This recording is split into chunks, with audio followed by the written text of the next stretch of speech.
Hello everyone. हम लोग आज डिस्कस कर रहे हैं फिजिक्स पेपर ऑफ नीट 2025 का।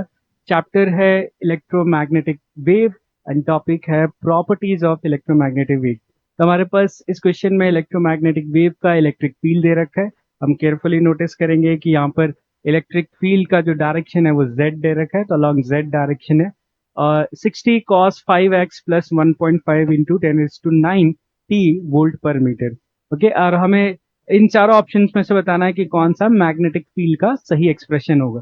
चलो, तो इसको करने का हमारा जो तरीका है, पहले थोड़ा सा ये ट्रिक पार्ट है, कई बार ये सिली मिस्टेक हो जाता है। तो इस इनके इस सवाल में तो ऐसा नहीं होता है, बट कई बार ये गलती हो जाती है कि हमें हमेशा चेक कर लेना चाहिए कि स्पीड ऑफ वेव आपको क्या दे रखा है, ताकि हम मीडियम आइडेंटिफाई कर पाए। तो स्पीड ऑफ वेव हमें ऑलरेडी पता है, हम कैसे कैलकुलेट करते हैं। स्पीड ऑफ वेव होता है ओमेगा बाई के। ठीक है, तो यहाँ पर आप नोटिस करोगे ओमेगा जो है वो कोइफिशिएंट ऑफ टी है, दिस इज ओमेगा।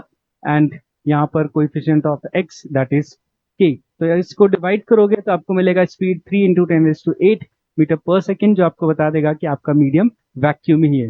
ये क्यों जरूरी है मैं अगले स्टेप में बताता हूँ, बट क्योंकि अगर वैसे तो अगर किसी ने चेक नहीं किया होता इस सवाल में तब भी उसका सही आ जाता है, बट अगर ये स्पीड इतना नहीं आता, इसका मतलब वैक्यूम के अलावा कोई अनदर मीडियम होता है और हमें स्पीड का ध्यान रखना पड़ता है। साथ में हम ये भी देख सकते हैं, प्लस साइन इंडिकेट कर रहा है कि आपकी जो वेव है, ये जो एक्स है ये बताता है आपकी वेव की डायरेक्शन को बताता है। तो आपका वेव जो है किस डायरेक्शन में, अलोंग एक्स एक्सिस। और प्लस साइन बताता है कि नेगेटिव एक्स एक्सिस की तरफ आपका वेव जो है वो ट्रैवल कर रहा है। ओके, अब हमें इलेक्ट्रोमैग्नेटिक वेव की प्रॉपर्टी से पता है कि आपकी जो पीक वैल्यू है इलेक्ट्रिक फील्ड और मैग्नेटिक फील्ड के, उनके बीच फॉर्मूला आता है E0 = C×B0। बस यही ध्यान रखना होता है। अगर ये वैक्यूम नहीं होता, अगर ये कोई और मीडियम होता जैसे ग्लास, वाटर, तो आप यहाँ पे सी नहीं यूज कर सकते थे। आपको यहाँ पे क्या लिखना पड़ता, वी, जो उस मीडियम की स्पीड है। और यही एक सिली मिस्टेक हो जाती है कुछ स्टूडेंट से। ऑल्दो इसमें वो दिक्कत नहीं था, तो अगर किसी ने नहीं भी चेक किया होगा मीडियम, तब भी उसने सही कर दिया होगा। In any case, E0 = C×B0 हो गया, तो B0 की वैल्यू आ जाएगी E0/C।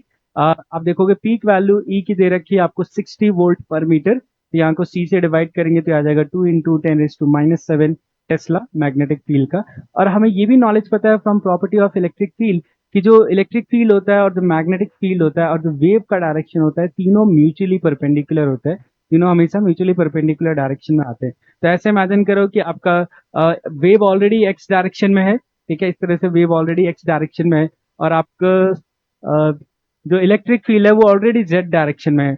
तो आपके मैग्नेटिक फील्ड के पास बस एक ही चॉइस बन जाती है, कौन सी, वाई डायरेक्शन ही बच पाएगी, और तो कोई डायरेक्शन हो नहीं सकती, क्योंकि तीनों को म्यूचुअली परपेंडिकुलर होना है। तो ये एक्स डायरेक्शन में वेव हो गया, ये जेड डायरेक्शन में आपका इलेक्ट्रिक फील्ड हो गया। तो magnetic field only have one choice to be in Y direction. तो हमारा आंसर हो जाएगा magnetic field in Y direction, और उसकी वैल्यू 2 × 10⁻⁻7 उसकी पीक वैल्यू होगी। और हमें पता है कि दोनों का फेज सेम रहता है, तो हम दोनों का एग्जैक्ट सेम फेज हम लोग यहाँ पे कॉपी पेस्ट कर देंगे। तो इलेक्ट्रिक फील्ड और जो मैग्नेटिक फील्ड है दोनों सेम फेज में होते हैं, उनका फेज सेम रखेंगे। कॉस की जगह कॉस, बस आपका जो E0 है वो कन्वर्ट हो जाएगा किसमें, V0 में, और डायरेक्शन आ जाएगा वाई। इसका राइट आंसर हो जाएगा 1। आई होप सबको क्लियर हो। Thank you everyone.